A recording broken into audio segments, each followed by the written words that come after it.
So good morning, welcome, Paul Sinclair. Been requested to be on the podcast more than anyone else. It's really an honour to have you on the show, sir. Thank you very much, James. It's good to spend, I don't know, however long we spend with yourself and Matt. I'm sure that we'll cover a few points of interest. Excellent. And yeah, just fire away.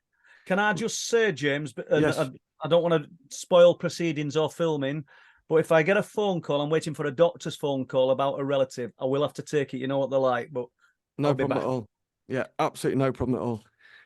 So, Paul, you're well known throughout the world for your healthy interest in all this stuff, loads of research, real passion, and dedicating yourself to it. How did that start? I think it's always been there, mate. You don't realize at first, but due to things that happened in childhood, things that at the time you don't even know aren't, they're off the page, off the scale of normal, that kind of lives with you. And I wonder how many other young people experience these things and it dissipates and they forget about it. But then it started up again for me at about age 30. I think 1993 it started up. I'm 61 now, so whoever, do the maths. And it started up again. So there's a big gap from 14-year-old-ish to 30 in my 30s. And then it dropped off 1998. But everything that happened in childhood, I didn't say I remembered. They're all cameos of little events. But it brought it all back and it's just put me on the path I'm on now. But life gets in between all of this, and you can't let this take over. We're sat talking here now, and we're talking about unexplained phenomena, but there's a massive part of your life that don't include any of this. And I go out with friends or we visit people, and bulk at time I don't talk about it because it's not everybody's interest. And I think, Matt, yourself, we all know that, we all realize that there's some people that just become obsessive. And even though you might call it obsessive, last night I were on cliff tops till late. This morning, 5 a.m., I'm at Danes Dyke. But I just love it. I mean, I'm 61. We're only here once.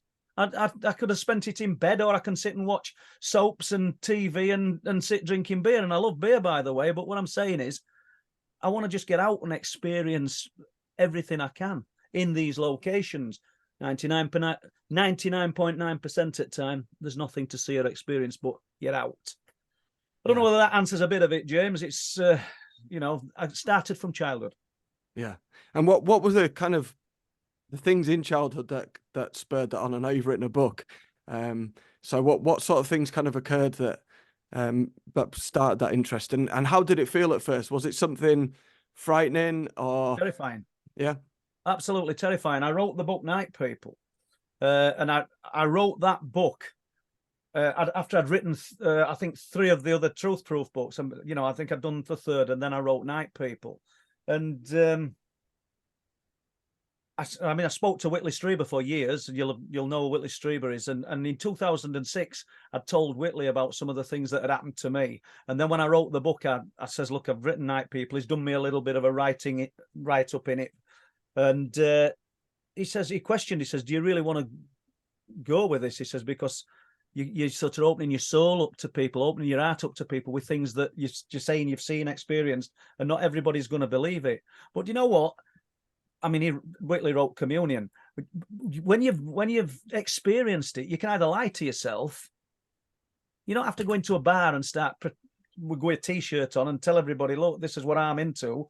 But if you get in conversation with people and it comes up, I'm not going to lie to people and pretend that it hasn't happened because it might not agree with their viewpoint.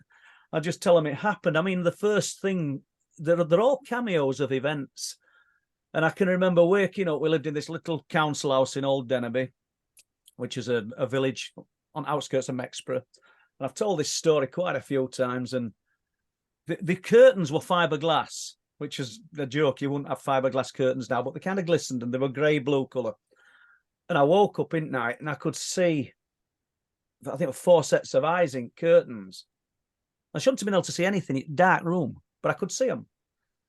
At back of us, we'd got pasture and cattle, Frisian cows, all us in fields, all us coming up to the fence, and you'd hold your hand out and give them a bit of grass or something. And I'm a little boy. I'm 4 or 5 years old. All I can think is that they're the eyes of cows. That's the only thing I can relate to. There's no life experiences. We've not been watching sci-fi movies. My dad's not interested in any of this. My mum ain't. They've not filled me head with any of this. And then it's almost chameleon-like. They come out at curtains, and I don't see them come to me, but the next thing, they stood around me. And I don't know if I'm crying that time. I'm not sure, but I probably were. And that stopped. And then I don't know how long passed. Who writes it? You know what I mean? I never wrote about it. I didn't write. You think you're a little boy. You're not writing about anything like this, do you know? So that happened, and then there's another time it happens, and another time it happens, and in different scenarios in that room, and it's just terror. It's just absolute fear, because it gets you so frightened that you're waiting. Every night you're waiting. And, you know, there'll be people there, there'll be academics and people who are into psychology will be thinking, yeah, it's clearly lucid dreaming, or it's clearly this guy's deluded. I haven't got any defense mechanism to argue with you, because you hold all the aces, my friends, because the general populace can't bend their heads around this. But I can't deny it's not happened. I can't deny I've not seen it. And what twisted it for me is I think it was 1997, back end of 1997, because I got kind of scars all over my arms.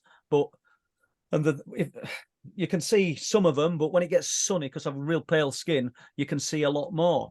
But in 1997, there were a visitation that left 3 big wounds on my back, big holes.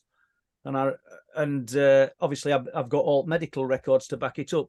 You're not going to get a doctor, James, that's going to turn around and go, oh, this guy was visited by some kind of, I won't say extraterrestrial, because I'm always loath to say that, but some kind of being that's beyond our understanding. But I'm not going to say that. And I never told them. But I've got the medical records that say things like, and this is what they say, we are perplexed by the punch hole lesions that keep appearing on this then young man, you know what I mean? And sending it to, you know, skin specialists, dermatologists and people to view the medical notes, view the histology reports and the biopsies that they've done on them, which talk about the wounds extending deep into the dermis and all sorts of things on my back as well, you know. And you can't, I don't know, I don't know. Everybody's going to come up with a solution. Some people are going to think, well, there's a bit of credibility to what he's saying, and some people it's going to be too much for some and not enough for others. All I can do is deal with my truth. That's all you can do, and that's all any of us can do. But I do think by putting this stuff out and not just, I don't know, having your head in clouds and believing that everything that occurs is the result of some kind of alien visitation or some kind of demonic apparition, you know, let's be level. That, you know, 99.999% of the time, everything's normal. You know, there's 5 books there, and people think that when they go to these locations like Bempton, Speeton, the forests of North Yorkshire, and I know you're familiar with them, they think, oh, something must be happening because this guy's wrote this book and it's just packed with accounts. No, it's not like that. These go back decades and decades and decades, and we've just fitted them to. All right, I'm saying I've just fitted them together. All I'll say is that these locations have the potential to produce a little bit more in the way of unexplained phenomena than other locations. I know I jumped about a bit there, James, but you know, just hit me with whatever you want. I think that's similar to kind of our experience in terms of what we do investigations, and we don't charge, because I think if we charge for someone coming on with us, then there's an expectation something will occur. And Yeah. you know, there's this hall near Leicester, and a woman's been seen walking along the corridors for centuries, since the Tudor times, but it might happen 2 or 3 times a year, and you know, Yeah. so you just have to be at that one time that it's going to occur. That's spot on, and it like you just said, it doesn't perform to order, does it? Yeah. It's so random. What do you think then? I'm kind of asking you now. What do you think then that you're looking at when you look at this woman that's appeared year after year, decade after decade, century after century? Then what do you think that is? Is that some kind of almost imprint in time that's being captured, or is there an intelligence to what you're looking at? I think so. Matt will have slightly different views as well, but I think for me, that's what I call a ghost, is that thing that is a residual continuation, and whether it's the past is actually just imprinting and it's still existing on the space-time continuum, or it is just an echo reverberating through, we know it happens more in stone houses, for example, Yeah, which I feel is very different to poltergeist, which I know a lot of, it's quite contentious, and I know I upset a lot of people in the paranormal community. I don't believe it's the dead. I believe it's a separate consciousness that exists and replicates sometimes the dead, and interacts. And it's a bit like, and one of the questions I wanted to give you before I let Matt kind of give his view, after this is I often wonder why. I have a lot of poltergeist activity, and I'll go a place and stuff does occur. And it's like, so why me? And I was going to ask you, why do you think you were chosen? And do you think it's more common? But before I do that, I'll let Matt give some ideas on what he thinks this stuff is. Yeah, well, it's I haven't quite made my mind up yet, really. That's why I'm coming along for the ride and doing these investigations to try and find out actually what is occurring and see if there's any scientific measures to say, because there is sort of evidence of the electromagnetic sort of spikes affecting people's brains. Is it something literally linked to that location? We all know that ghosts sometimes, or spirits, or any of these phenomena seem to be linked to a specific location. So is it more about that and the energy within those spaces that allows for these things to happen? So I think I'm kind of agnostic at the moment. I think that's the great thing about all of the new tools and technologies that are coming out, is we can kind of delve more into what actually is happening. yeah. I would agree. I think we've got to remain completely open and not segregate different parts of the phenomena and become that entrenched in. I think, like James just said, that there's certain people that are upset because he doesn't believe that the poltergeist is quite the ghost phenomena. And there's so many examples, Matt, that where there's the bleed through into other types of unexplained phenomena, and unfortunately, and I think it is changing, but unfortunately, a lot of researchers just get stuck in their own niche. I'm interested in ghosts, and anything that infiltrates that, I don't want to know. And it can't be to do with my little genre, my sphere that I'm interested in. And like, the voice phenomena, the mind speak, it runs through everything.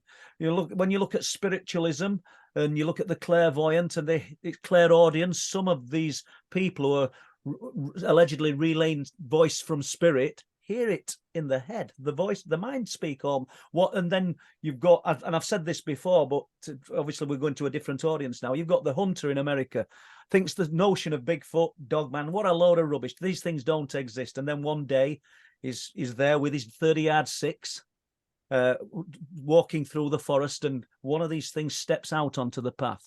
Everything's changed, because the podcasts are out there for people to listen to. Thinks about taking a shot because he's terrified.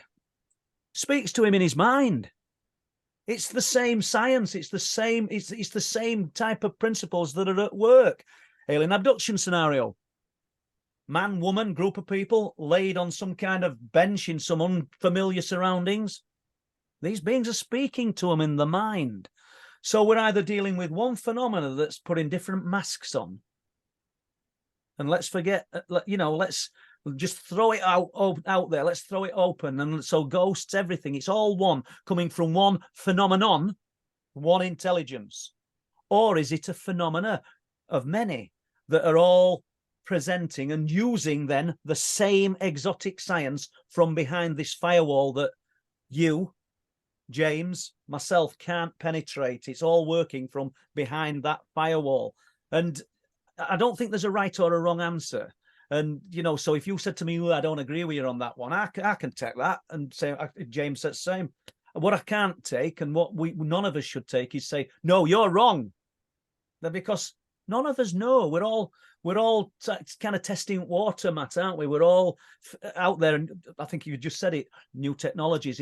It's advancing the cause. It's enabling us to look a little bit deeper into the abyss. And what James that's just said, like, why me? Why? Because probably is seen that part of the unexplained. And unlike a lot of people who just shelve it, and I don't want to talk about that, he's looking a little bit deeper and he's more open to it. That's one possibility of why you. I ain't got an answer. I'm as green as everyone else out there. I'm just searching for answers to my own pieces of the puzzle, and I think everyone else is. And I think that's what makes it so. It's quite exciting when you get to these locations because the potential's always there. But yeah, what is it? Do you think this part of the world is quite special, isn't it? With it, there is so much activity, and I know you've written 3 books already on that, and there's four on that, and there's the Night People, the 5th book. Yeah. 4, sorry, yeah, and the documentary Wold Lands, which has done really, really well. What do you think it is about this area of land?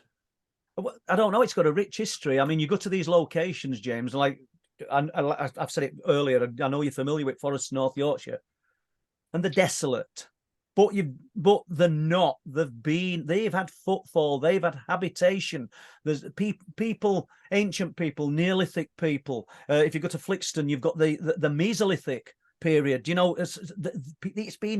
It's been populated by people over thousands and thousands of years. Just because we can't see that existence now, the evidence is there in the ancient earthworks, the standing stones. That doesn't mean that that's the reason we're seeing unexplained phenomena. But when you think about it, there's a lot of the places that this presents.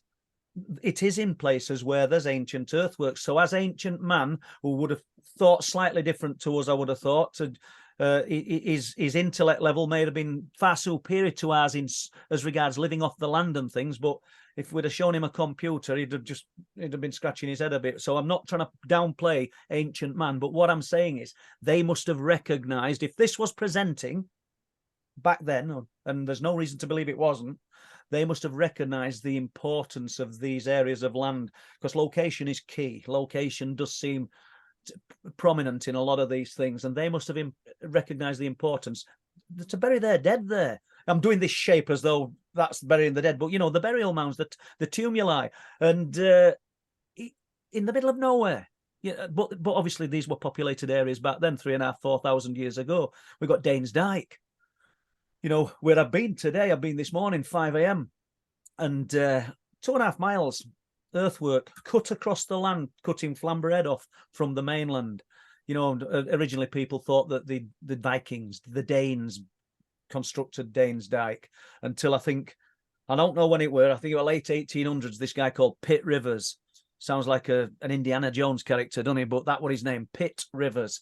He excavated areas of Danes Dyke, and he found flint tools and antlers and stone tools, which predated well before the Vikings. So it was built by Neolithic man, and or in the Neolithic period, so it's fabulous. But why? Why did they do that? And then we've got all these stories coming out of Danes Dyke. It's a fascinating location. I'm absolutely fascinated by some of the areas in Broxer and Silfor and Cropton and Stape. Up in the forests up there, there's some amazing locations. And gamekeeper friend of mine, or was a gamekeeper up there, like he said, when you step off the path, some of these areas, said they were planted up in 1950s or 1940s. There gets no footfall. Nobody goes in. It's like walking into a forest in America. Do you know? I know some trees there will be far bigger than that, but everything's covered in moss. You've been in these environments yourself, so you know what I mean. So there's the potential for, I don't know, the ghosts of anything, the ghosts of our ancestors, the magical kind of realm of the Fae. There's the potential for anything to reside in these locations. And who's to say it's not? Who's to say everything is not the Fae? It's not something I am au fait with. Sorry for pardon the pun, but who's to say that everything is not the fae? Because there's so many stories. It fascinates me. It's one that I might really start delving into. And I'm not saying that's what it is, but it's fascinating that there's so many stories when you look back in folklore and when you look back through history, where these diminutive beings, the fae, can actually present as many different things and in many different forms and sizes. And I don't know. It all fascinates me, as you see. I've met people that around this area that genuinely believe they've seen a boggle, a little man, Yeah. And then they look behind the sofa after seeing him run there and he's vanished. So Yeah, I get a lot of stories. I had one recently that you'll like in Raincliffe Woods. This couple were out for a walk just as it was getting dark. They wanted to remain anonymous, but they sent me a what 3 words of the location. So I went down in the night. They said that there was lights going through the trees, and then a black figure kind of ran towards them and vanished. So I went out on my own, as I do, and it's pitch black. My torch wasn't working. As Matt will tell you, I often forget to charge it. I've got a new one now though. But I was doing just a bit of kind of trying to see if I could get some interaction, and then a big rock just got thrown, not at me, but right by my feet. really. So I got that on video. So that's interesting. But yeah, the When woods you say big, James, about how that big, not massive, but yeah, pretty. well, I'll tell you what, you wouldn't want it at the side of your head, would you? About that No, big. It's more than put you on your backside, wouldn't it? it was So- definitely a warning. The stone phenomenon is interesting. I had one in Newcastle where I was in a castle, in the church in the castle, and I was with one of my ex-girlfriends who was kind of poo-pooing it all. And then I was talking, and I said, oh, this is and she doesn't believe in it. And a rock just went past her head, and it was so close she felt the wind, Really? but it didn't hit her, and it was hot, and it was. I was just going to say, any of these stones warm? Yeah, I didn't pick the stone up on the floor here because I jumped at first, and it probably cooled down by the time I kind of dealt with the shock of this rock because it was pitch black as well. But this one was also just a completely different rock from any of the area. It was like a shiny brown, almost polished stone it just apparated. So What jump into Raincliffe Woods then, and this stone that landed near your feet. Yeah, that I mean, you're going to tell that story to other people or some people, and they're going to say, yeah, there's probably somebody in trees. You'd not took your torch, and they've thrown a stone to spook you. So we got all his hands up. I mean, what I'd say to that is, yeah, possible. But do you know what I mean? Because we can't not do that. But let's jump to the unexplained area with the stone.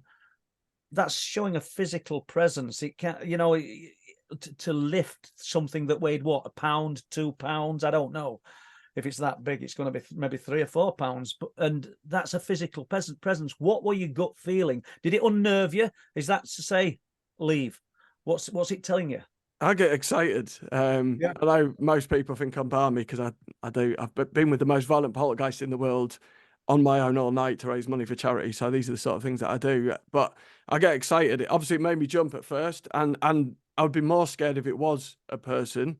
I'm pretty certain where I was, there was no one else around, and I would have heard it because I was recording and I was trying to do like interaction, so I was aware of my surroundings. And it was the stillness before it happened as well, almost like it's gone really quiet suddenly. Yeah. And you could feel someone watching you. But I've also seen a ball with tendrils go through, and I felt it. I actually was driving and I felt I was about to crash, and I slammed the brakes on, and I don't know why that happened. Do you know? Sorry if I'm cutting across you, because I was just going to speak about that. Now, was it you that sent it me? Because if not, I've also got a report at Raincliffe Woods. It's got to be you. Of a driver and a red ball with tentacles that went across the road. Yes, that was me. Yeah. And then when I've put it out there, the amount of stories I've got back of other people of that area, and I know you went to investigate. There was that pulse as well in the That's woods, correct. electronic pulse, which is strange electronic pulse. And then there's a lady who went up there with her children. I'm not sure if it's scouts or beavers. There's the little groups that go up there, isn't there? And she took children up there. They'd got dog with her, Labrador dog, and she broke away from them just because they're safe. There were some more adults, And as she's near to the road, I'm familiar with Wood, but I've only been in it 3 or 4 times, if that makes sense. So the path's running parallel with the road, and there were like a little dipped down bit, and you went over like a stream, or it would have been if it were, and then up the other side. I'm trying to explain it in case you know just where I am, and it's close to the road. But she said on the path, about 2 foot off the ground, 3 foot off the ground, is an oval cloud. And it's defined. It's not misty anywhere. It's daytime, and there's a cloud. But now that could be some strange Earth phenomena. We realise that. But she walked through it with the dog. Dog didn't seem to be bothered. Turned back, and it had gone. But yeah, talking about Raincliffe Woods, lots and lots of reports and accounts from that area, which is fascinating because, as you know, everywhere up there's linked. They're only separated by name. Yeah, basically, aren't they? You know, they're only separated by names. It's the same location all the way up to Stape and all, you know, Cropton. It's just fabulous area. Yeah. We spent nights up on Jugger How. I don't know if you've been up there, and on moors overlooking forests and all sorts. And you know, whilst making Wolf Lands, and I love it. I mean, I'm off in there again in next few weeks, and we had some nights in. Oh God, I can't remember the name of it now, but it'll come to me while we're doing this, with some guys who had a weird experience in there with what they perceived as shadow beings, to the point where one of them got pulled backwards. No, well, this is what this couple were reporting, like a black Really? completely black person. And there's a hairdresser in town, and again, she wants to remain anonymous, but her brother actually wrote his car off because a black being stood in the road, and he swerved to avoid him, and he crashed his car into a tree. But I've seen bolts of light as well, just bolts of light like diagonally on. Is this in that location, James? Yeah, so this was on the main road through the woods. I'm not ignoring you. I'm actually looking for something because I've just wrote something up. Just bear with me 1 minute. If I can't find it, guys, I can't find it. But right, well, I can just relay this, and I think we're going back to if I've got date wrong, somebody will jump all over, you see. So but I think we're going. It's difficult, you know, when you're reciting things straight from top of your head, and I might say, oh, it was November 12th, 2019, and it weren't it, what, 14th? You're not doing it because you're lying. You're doing it because you're head into computer. Well, it is as such, but it's not. Anyway, let's do this. And it's not really terrifying, but I wish I'd got the information in front of me, because there's a guy who had a Honda Civic, and he used to like going off-roading in the Honda Civic, and we're only going back a few years, and he'd go around the forests in North Yorkshire. We're not to say his name. He said all it had were a few spotlights on it. Well, not really flash, but he loved sort of wandering about the forest trails. And on this particular day, he went down towards the monastery. So you know where I mean, don't you? Yeah. He knew that there's a scout camp further up, and he decided not to take that. And because I haven't got it in front of me, I think he said I decided to go west side towards Broxer. Would that be right? I'm saying would that be right to you, James, because I know you're more familiar with the location. Yeah, Matt spends a lot of time up there as well, yeah. So am I right with that, Matt? Yeah, I think so. Sounds about right to me. So off he goes. Come on, dog, move. I've got my little dog here. Apologies, people. So off he goes up there. I'd never been before. So he's off, going up the road, going up this single track road very slowly, he says, because there's a lot of loose gravel and things. And I don't know if you guys realize, well, you do, I know you know, but you can soon pop a tyre, can't you? Going tearing about. He said, but all of a sudden, just like James said, this strange silence overtook him. He says, I'm in the car, I've got the music on. He says, but just something just fell over me. He said, like a descent into this strange fear. He said, I was just overcome by fear. He said, I spent time, it's daylight. He said, I spent time in and around the forests. I'd not been in that particular area, but something was saying, get out, get out. He said, I drove for about another 100 to 200 yards until I came to an area where I could do a 3-point turn. He says, now then I left that track at like over 50 miles an hour. He said, with no regard for anything, really. He said, whether there were people or out, I was just terrified. So that's a strange one. So I don't know whether you've ever come across anything like that up in those areas, Matt, have you, personally? No, not personally, but I am interested by what you mentioned about the electronic pulse. And I think it would be interesting to find out the prevalence of those within these phenomena? Is that always linked? Is it happening? Obviously, people don't have recording equipment at those No. times to actually measure that, but that would be an interesting thing to find out, I think, whether those are actually linked in any way. Yeah, and I think they are linked. I don't, even if we don't understand how. I've got a friend called Peter Masters, and he bench tests a lot of electronic equipment for companies who develop it. For instance, he's been working some of the stuff they've used at Skinwalker.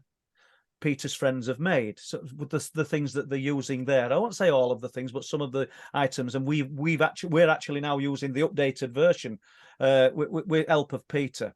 So I go with Peter, and he'll take his laptop, and he's got these pieces of equipment that measure different types of electronic frequencies and what have you. We went to the Rudston Monolith.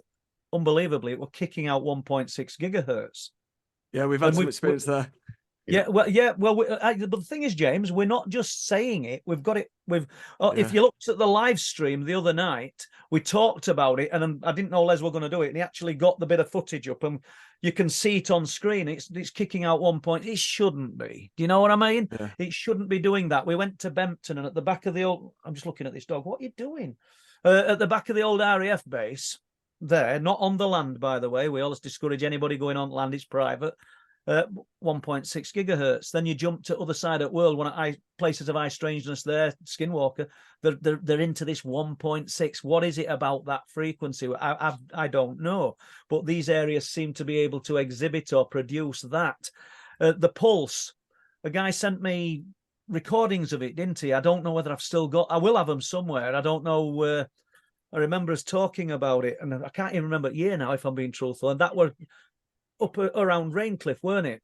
Yeah. So I went up there. So I got sent a video of just someone filming the dogs, and there was this vroom vroom pulse. That's it. That's the one. Yeah.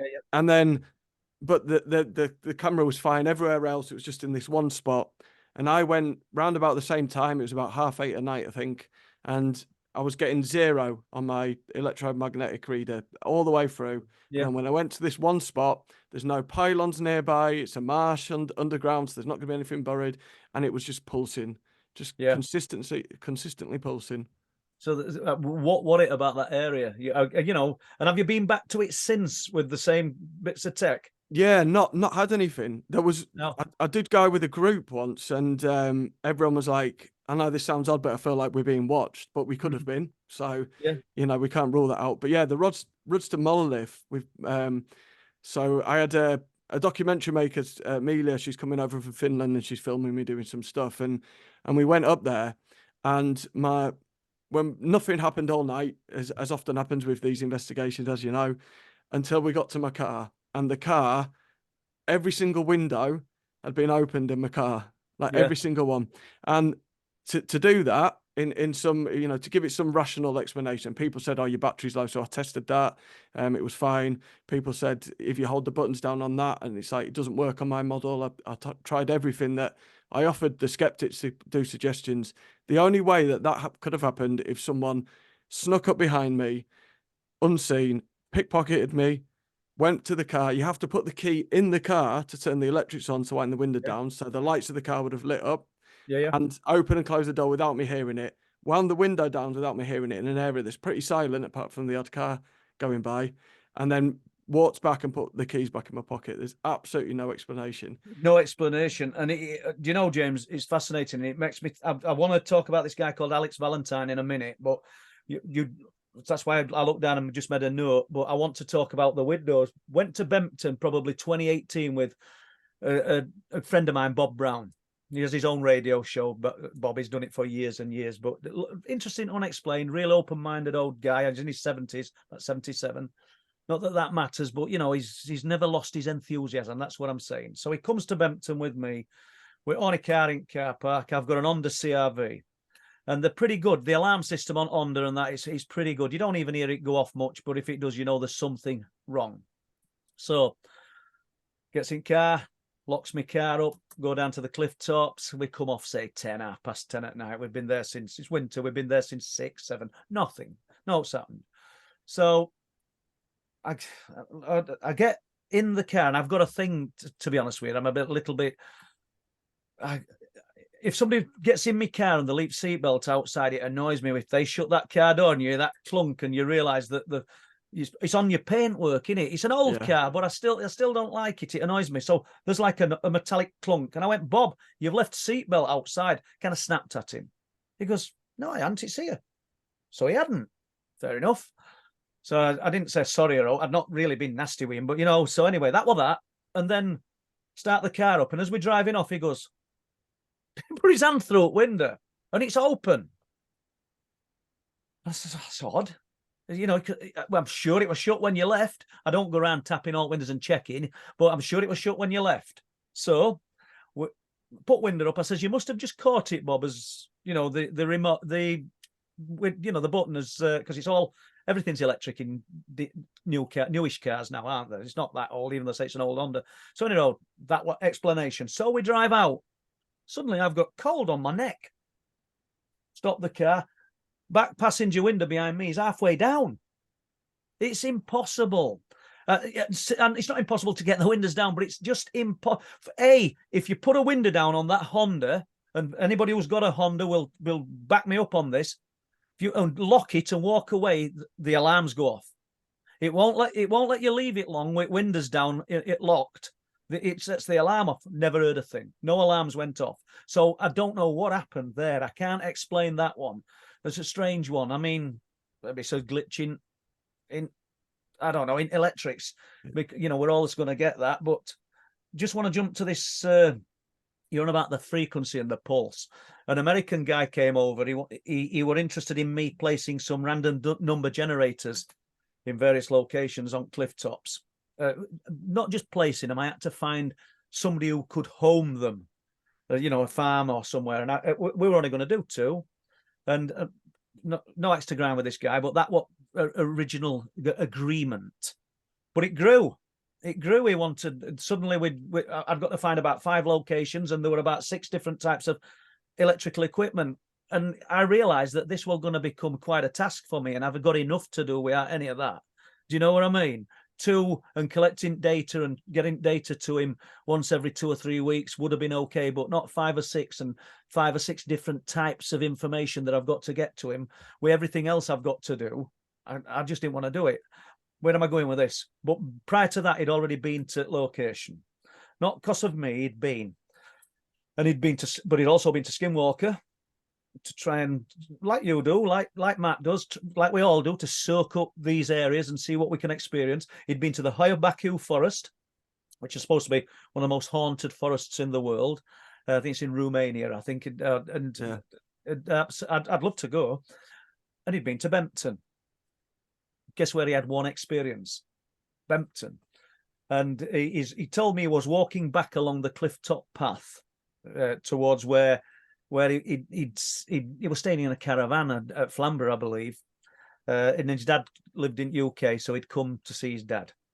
And as he's walking back in the quite late at night, in between 11:30 and 12:30, he just walks. And as he's walking along cliff tops, there's nothing there. If you've ever been, Matt, you know, there's nothing there.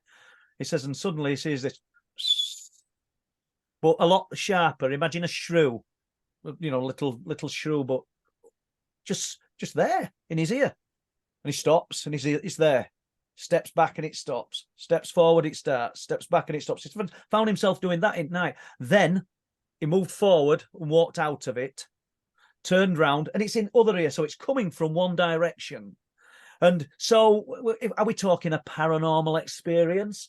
I don't know what we would describe that as, really, but it's a strange experience. So out of all the places he'd been, the only one that gave him a bit of an head scratcher was that. So he didn't see some shadow being, he didn't see a UFO, didn't see some alien big cat or some cryptid type creature, but he heard a strange sound that really didn't make any sense to say where it were coming from inland. I'll give him that. It were coming, but there's only farmland. There's nothing there. I mean, I were up there last night, but it's just, we've heard the strange high-pitched noise. I were up there with a mate of mine called Steve Ashbridge, and he were with his girlfriend at the time. I'll not say who it was, but she used to be on Shameless. Not that it matters, but yes, and Emmerdale Farm. But she's not really got an interest in Unexplained, but she was with Steve, so she came up, and I could hear it, and I says, "Can anybody?" She says, "I can hear it." But Steve couldn't hear it, and she'd got like an headband on. She put it over her ears. She says, "We're gonna have to leave." She says, "I can't stand it," and it didn't just stop at a request that we were going to leave, but it stopped after a while. But we both heard it start again. Don't know what it is. That could be some kind of military tech, that's been sort of, I don't know, tested or not knowing. And we might just be caught up in whatever it is, because don't forget, out at sea, I think there's a submarine training ground about 15, 20 miles off Bempton and Flamborough. Do you know what I mean? Oh, that's what it says it is. It says it on maps. Is it? I don't know. Yeah. Yeah. One of the best UFOs I've ever seen was above the Staxton Hill. Really? Years ago. And it was just it was good because 5 of us saw it all at once, and it was a giant glowing green ball that was just hovering above it, and then it just shot up vertically. Above the radar base. Yeah, right above the radar base. Yeah. Fascinating. Yeah. Yeah, I've spent loads of time up around there in night as well, and it's a brilliant place. And as you'll know, it's know or don't know, it's oldest operational base in world, Right. radar base in world, Staxton Wold.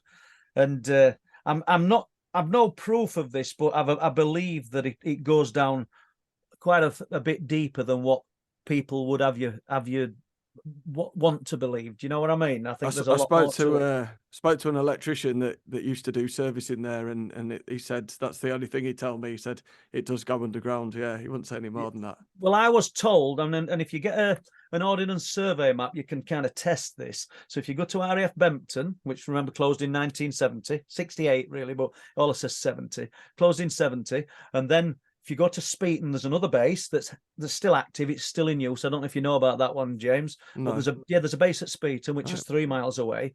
Do you know where Honeypot Pub is in Dottrell? Yes. Yeah. Well, in between there, on a jet sea, you'll see some like upturned. They look like upturned pie dishes, and it's all grassed over, and there's masts sticking up, and there's an underground facility there. And then you've got Staxton Wold. Well, if you run if you run a ruler through a map, they're just about all in line. And somebody told me that there's an underground tunnel from Bempton all the way to Staxton Wold. Well, bearing in mind that I think Staxton Wold were 1935, Bempton were 1940. I'm not saying they've got to be linked, but it's fascinating nonetheless, and it could be just a rumor. I've got stories, sort of very good, strong stories of tunnels from Buckton Hall. In the cellars of Buckton leading down to the cliffs. I mean, I'm assuming those passageways now will be long since covered in rockfall, because it's an elderly lady that told me that her dad was the head gardener at Buckton Hall many years ago, and she went down into the cellars, and they went through a door and went. I realise this in paranormal people, but I still think it's fascinating when we're talking about these areas. Yeah. And she says, and we went on to not a beach. There's no beach there, but there's rocks and rocky outcrops. So yeah, and once again, loads of stories about these passageways. And interestingly, if you go to Rudston Monolith, which we've just been talking about, and then get your ordnance survey map, it's not absolutely bang on, but it's very close. And Sado here measured it on Google Earth, and I think it's about 200 meters away from Willie Howe, the burial mound, to Staxton Wold. Just run that through it. Rudston Monolith, Willie Howe, Staxton Wold. How could people have known? I mean, because Staxton Wold were built on an old Roman hill fort, and we don't know what it was before then. And if you just look over, the distance can't be more than 3/4 of a mile. You've got Sharp Howe. Are you familiar with Sharp Howe? Are those the Ice Age burial grounds that are in a line as well from the monolith? The Neolithic burial grounds. Neolithic. It's a barrow cemetery, and I think there's 5 or 7. I think you can see about 5 still, but I think there were more. But that's built 500 foot above sea level, and early man's placed these burial mounds there. Fabulous. And we're asking why we're seeing all these strange phenomena in these areas, yet other people have been viewing it. We're just standing in the footsteps of the other people who've known about this and dressed it up. They talk about folklore as though it's something spoken about by some, I don't know, some village idiot. It's not. They're speaking about it with best vocabulary that they can at that time. Yeah. Because their priorities were totally different to ours, weren't they? But nevertheless, I think that we're all looking at the same things. I don't think it's changed. Yeah. Yeah. It's amazing how straight some of these lines are as well. Yeah. Matt was looking at that at Rudston, weren't you, Matt? The lines of these burial grounds from the monolith and what that significance must be. Yeah, well, they had it in the church, didn't they? They had the map with, there was 3 different lines running through Rudston, and they all carried on to other notable places. Yeah. I think Rudston's just a really interesting place anyway. You've got that sort of Neolithic or Mesolithic monolith sat 3 meters from a Christian church. There's this very interesting, why did they put it there? Is there a reason behind that? I think, and all of these things, there's people having experiences that they can't explain. There is something happening there, and it always seems to be along these same, like you say, lines. And how no one's found anything yet of No, that's true. Why? Do you know, Matt, the lines. I'm not heavily into ley lines. I'm not saying there's nothing to them, but there's 3 come from the monolith, and different areas converge at Bempton. Have you seen that? If you look at the map, yeah, there is. Did I tell you about the potential time travelers at the monolith? Well, I haven't. Listen, we've been talking for about 50 minutes, and I'm saying, did I tell you about it? My mind's not that mashed. Obviously, not told you about it. I received this recently from the actual witness, and we're going right back to, I think it's 1994. And this guy wanted to visit the area of East Yorkshire. Let's say we're going to Bridlington or Filey, I don't know. But he wanted to see the monolith, either, en route or on the way back. Summer's day, he's with his young wife, and they pull up at Rudston Church. And you know the score. You've got the double gates, then you've got the little gate at the side, and if you park low enough down and you open your car door, you can see monolith through that passageway at that little gate. So his wife says, I'm not going to look at it, I'm staying in car. So this guy, Nigel, real name, decides he's off to see the monolith. Wife opens car door and sits watching him, and he walks down. At first he goes into the church and has a little look around. Not far then, en route to the monolith, he bumps into 2 people. And he literally told me this last week. He said, they're dressed strange. He said, almost Gothic or medieval, or what you'd imagine a Norseman or something. He said, really strange. But let's think that they could have been to Whitby and dressed as Goths or anything. Let's stay rational with this. But that's what he's telling me. So, he says, and there's similar age to me. He says, I was 29 at the time. He said, and they look a similar age. He says, and we strike up a conversation and we walk towards monolith. And this woman says, touch the stone, it's warm. He says, what do you mean? She says, just put your hand on it, it's warm. He says, and I thought to myself, well, it is a warm day, perhaps it is warm, So I touched it, and sure enough, it were a little bit warm. She says, can you feel it pulsing? I said, no. I said, just put your hand there. Said, can you feel it pulsing? She said, no, not at all. And they're talking. No, mystical, they're just talking. Next thing is looking towards his wife, who can see all of this. And he says, I'm right, lovely meeting you, kind of thing. I'm not sure the exact words. I'm off now. And so they walked down the path with him. But before they did that, she reached out and gave him a really warm embrace, which he felt was odd. He felt it was strange. Never met him before, and suddenly this woman's hugging him. Says that this departed, and the man stepped forward and put his hand out. He says, but instead of I put my hand out to shake his hand, he shook my forearm. He says, and he clasped his arm around my forearm. And I think he said something like, safe journey, my friend. And, or safe travels. And the 3 of them proceeded to walk down the path, passing his wife sat in the car, and they went on the way. Gets in car, and she says, what have you been playing at? He says, what do you mean? said, well, what were you doing? He said, well, talking to them two people. He said, there were nobody there. He says, what do you mean? He's with the same woman now, by the way, who's kind of backed his story up. He says, you were on your own. You, apart from doing a few weird gestures, you were. He says, they've just passed you. They've just passed the car door. He said, nobody's passed me. You were on your own. So where do we go with that? What did they encounter? What did he encounter? Is he a fantasist? If he is, he's kept it from 1994. I'd want to dress that up if I were going to go to all that trouble of relaying a story. And bear in mind, he's not found me. The guy we were talking about earlier, Steve Ashbridge, said, hey, I've got a story. I'm going to try and get you the number of this guy who's told one of the plumbers at work. I think that's what it were, yeah. And I got the number. I've rang him up. I've had a long conversation with this guy. And I want some more information off him. And there's just little bits. I just want to get as tight as I can. And it's a fascinating story. Did his wife fall asleep as he's walking for them 10 minutes? Possible.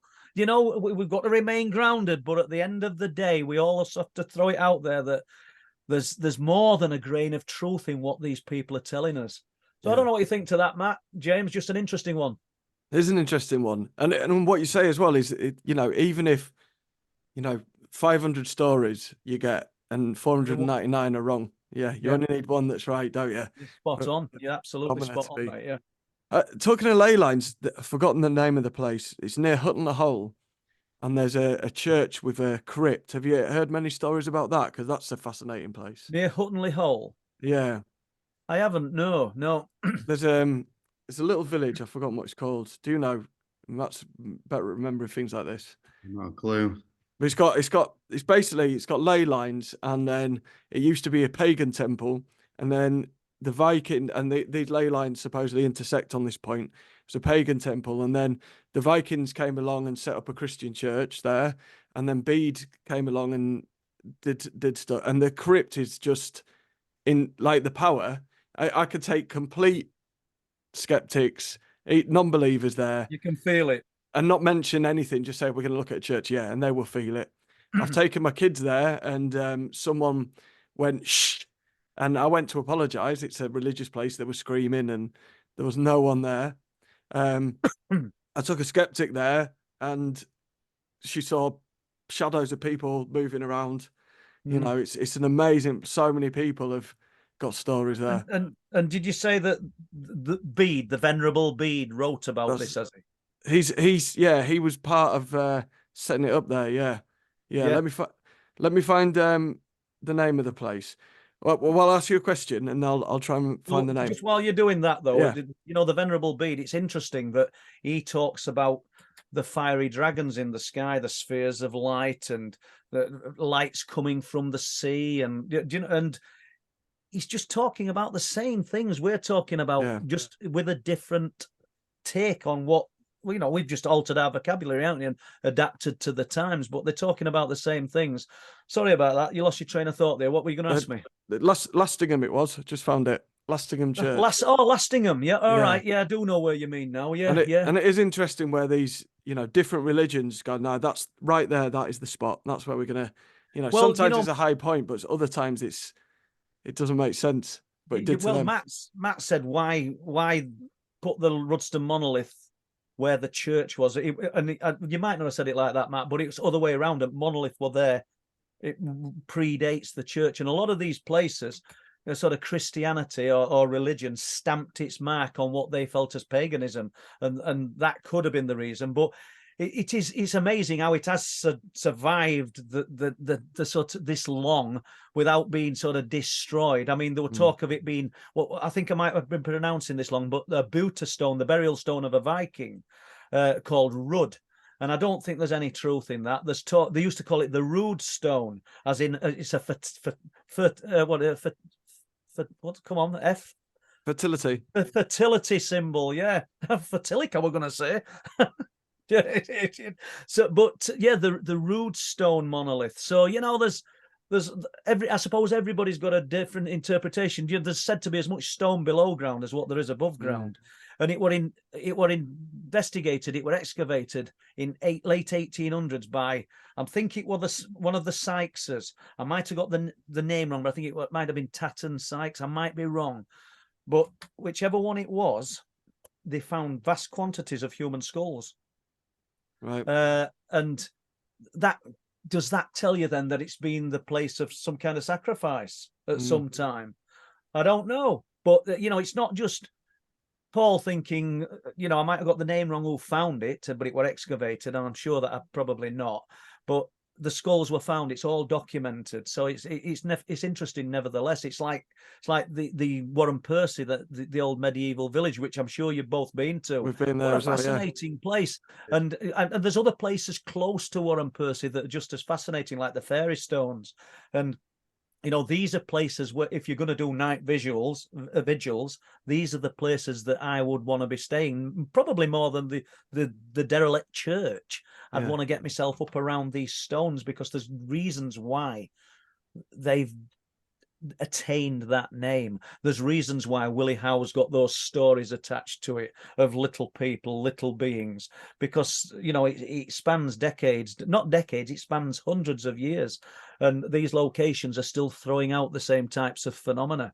So have you any more questions for me then, James? Yeah, I know you've been really kind to give us an hour of your time, so I'm no not worries. Just fire away for a bit longer. I've just got a relative who's ill, and I rang for him other day to speak to a doctor, and they're going to ring me. So I'm just conscious of that. But anyway, I'd really like to get to kind of the Wold Lands documentary. It's proved really successful. Have you had any more stories? And were you like from the documentary going out? And were you surprised at how successful it's been?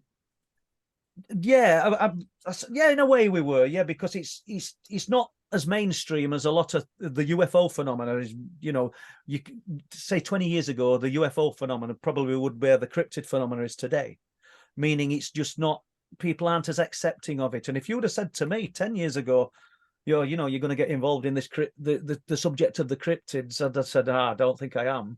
But when you start writing the book and you put the information out there and people come to you with these accounts, I'd be as bad as the people that I've just been talking about 30 minutes ago, 45 minutes ago. If I said, no, that don't interest me because I'm only interested in UFOs, there's a bleed through for it all. So yeah, Wold Lands, the people that were coming forward, none of them knew each other.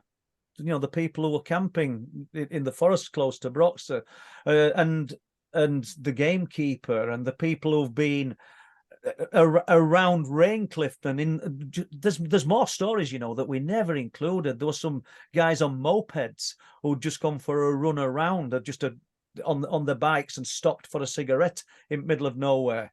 I can't think the name of the location, but it's not far from Raincliffe Woods, and they claim that this thing parted trees and looked at them. And there's lots and lots of stories. There's a story from Spires Bank, and not Spires Bank. That's near. That's the other side. I'm trying to think what they call Leaf Howe, the farmhouse of Leaf Howe, which is derelict and boarded up. And I don't recommend anybody trying to get in this location or anything, but it's just a strip of a farmhouse. They're very narrow, aren't they? They're very long but very narrow, but it's boarded up. What's that got to do with the phenomena? Years ago, 1990s, school children used to go there for holidays and things.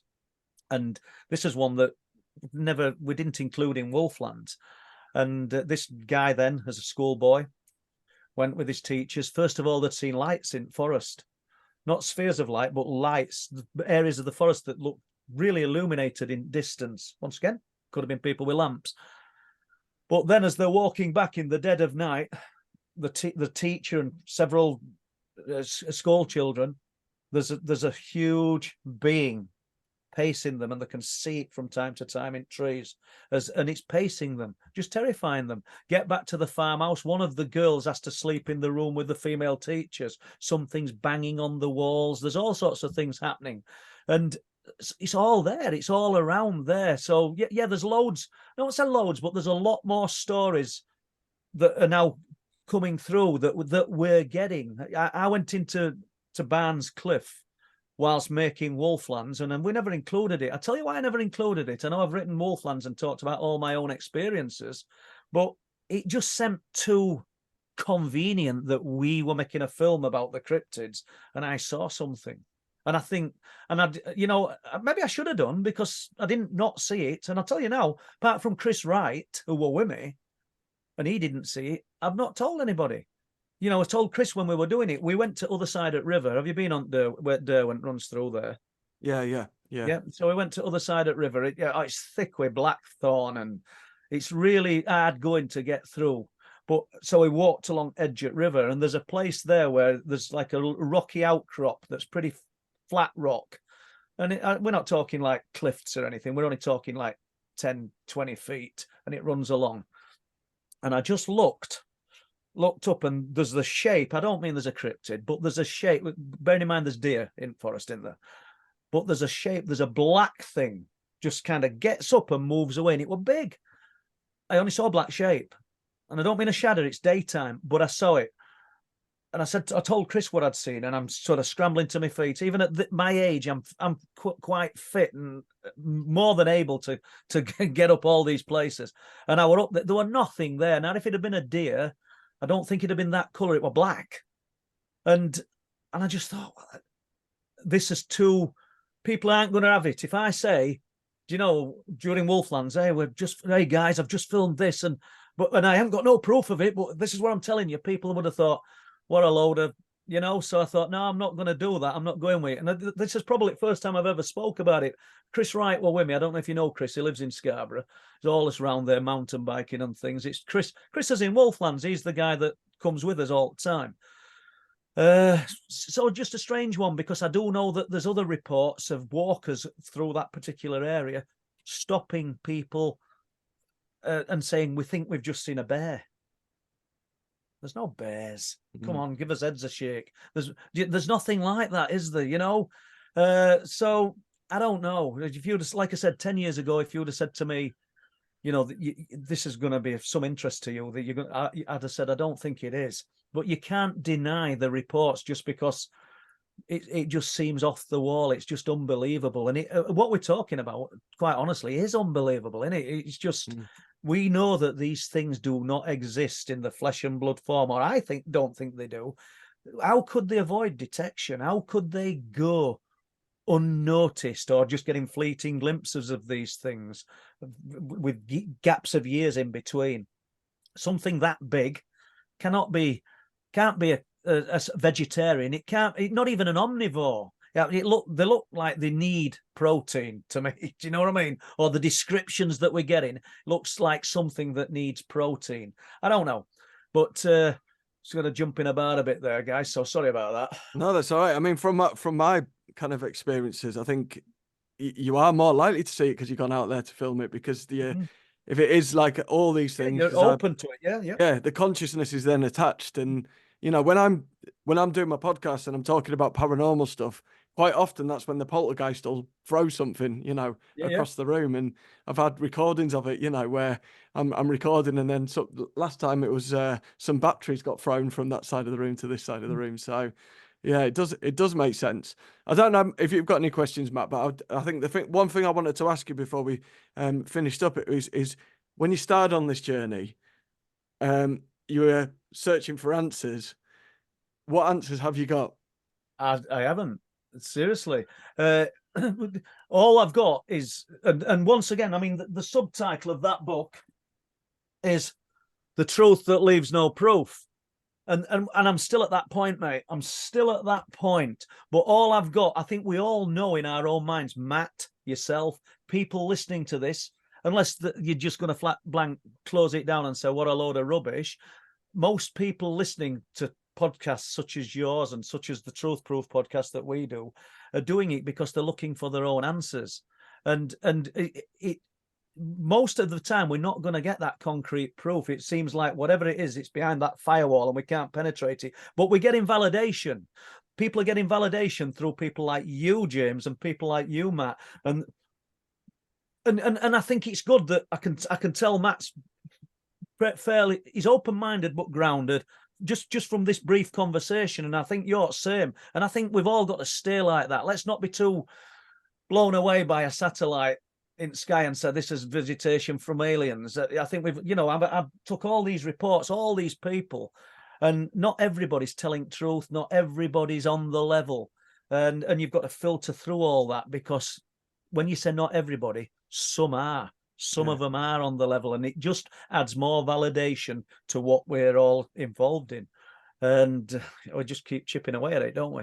Yeah, you get satellites. I get pictures of dust, and same we've got orbs. Yeah, the Like, dust. Yeah, the orbs. Yeah, It's just or dust. I'll tell you a good one. I mean, and I get it on my own cameras.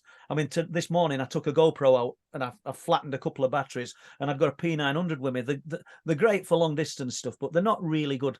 Yeah, shouldn't really say that, should I? But because it's a great camera, the P900, but it's not brilliant in low light or for filming, even though it says 1080p. But where am I going? A lot of times you'll take a picture, a bit of sunlight, you get a green orb.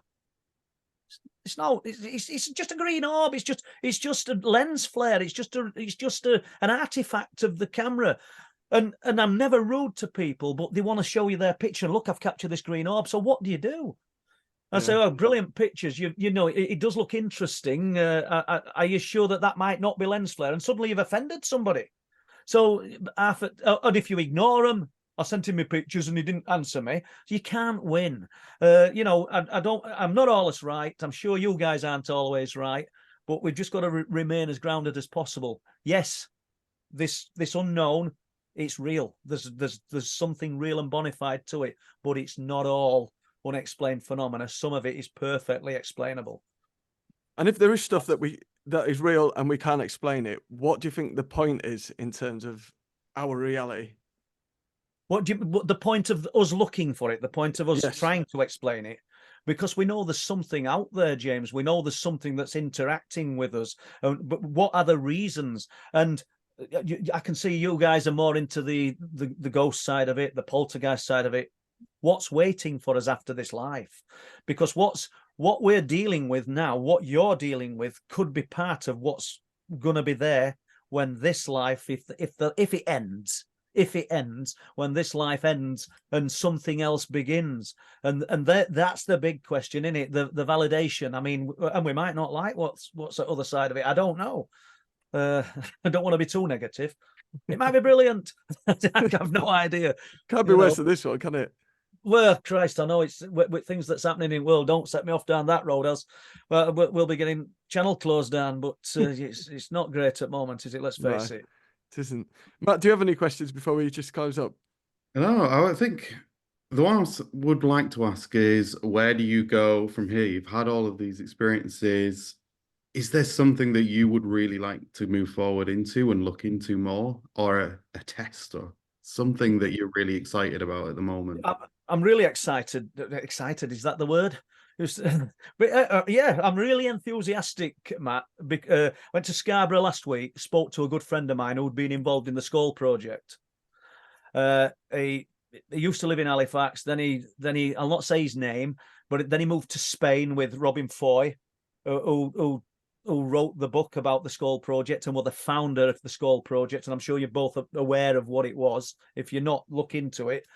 And we're starting it. We're not starting the Skull project, so I don't want people to think that. But we're starting the same principles, and we've got a group of people. We'll be in Scarborough doing it. It's going to be in a basement because that's where that's originated, and not in Scarborough, but that environment, and that's what we're going to get involved in. I mean, and I've known this guy for quite a few years, and he used to come onto cliff tops with us.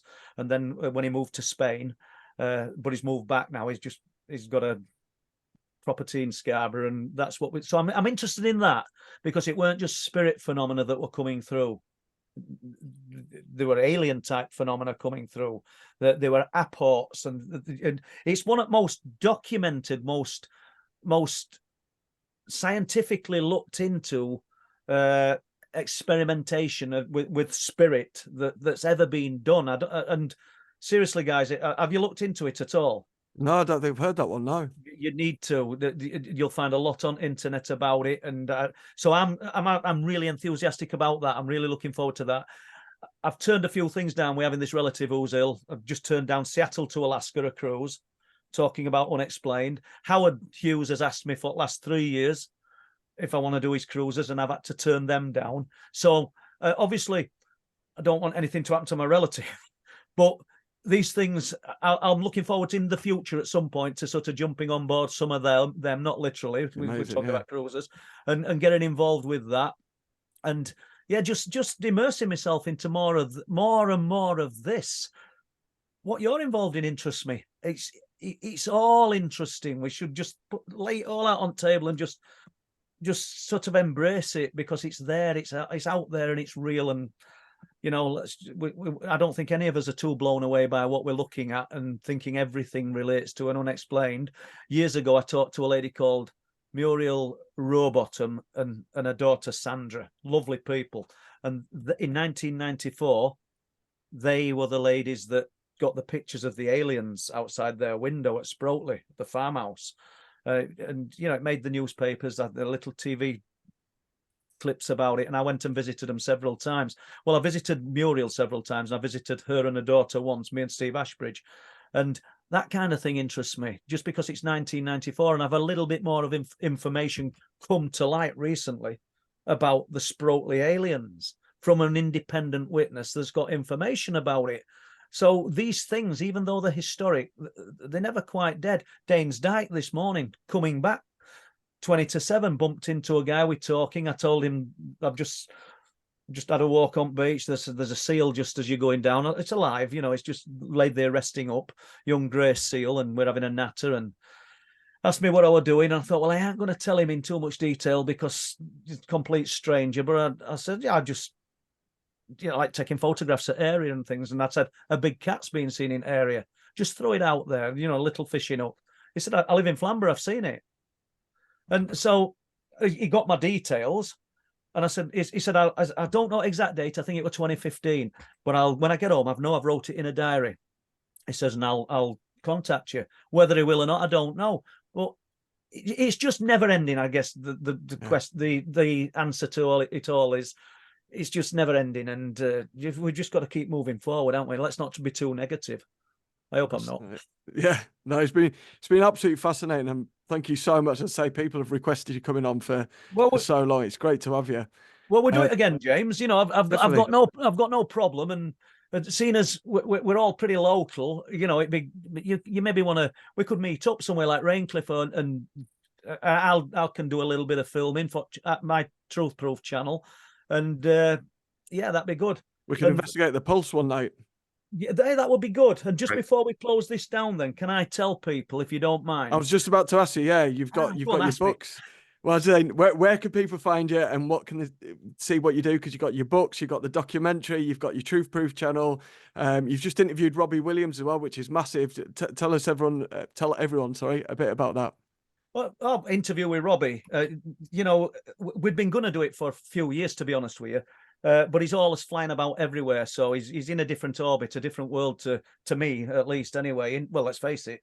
And yeah, he's just got an interesting unexplained, and Rob's pretty grounded. He's you know, what you see is what you get, and he's just a same kind of guy, normal person, same as you two. And yeah, he agreed to do interview, so we had an hour and a quarter talking to him, and our other good friend Mick Park, who was also into music. And in a big way, it was dance music in 2000s. Mick were really into the dance music. Oh, still is producing music. And yeah, it was just to talk about the unexplained. Nothing too heavy. Just it was three friends essentially, because we speak, I wouldn't say all the time, but quite regular. So I just enjoyed it. And we did, week prior to that, we did Joe Wood, or a few weeks prior, you know, Ronnie Wood's former wife. And last week we interviewed the guys from the Wilson Ranch. Mount Wilson Ranch, which were interesting, you know, which is not close. You know, is my lack of knowledge. I thought the Wilson Ranch and Skinwalker Ranch, I don't mean they could see each other, but I thought they were a few miles apart. Because they were both owned by Robert Bigelow, weren't they? And, you know, and both known for unexplained phenomena. But they're not. They're about a 4-hour drive apart. So that is close in states, isn't it? Yeah, people have said that. Not in my world. I live in this little bubble. So yeah, where were I going with that? Sorry, because you threw me with Robbie interview. Yeah, that were good. The books, you can get them through the Truth Proof website, truthproof.uk. If you want the Kindle versions, obviously they're on Amazon, and the DVD that can be got truthproof.uk or Amazon Prime. And I've another book on the go at the moment, but I'll be ages with it, to be honest with you. But I'm calling it the sub-universe, the submerged universe, because I think the potential for some of this at least could be below the oceans of the world, and we've got lots of reports from it. And other than that, it's been great talking to you, Matt, and you, James. Thank you. Lovely. you Thank you very very much for joining us, and we'll speak again No worries, soon. mate. You're welcome. Cheers, Paul. Looking forward to it. All right, Right. Matt, take it easy, mate. And I hope I've not chewed your ears off too much No, there. it's been brilliant. I'm just working out how to stop recording.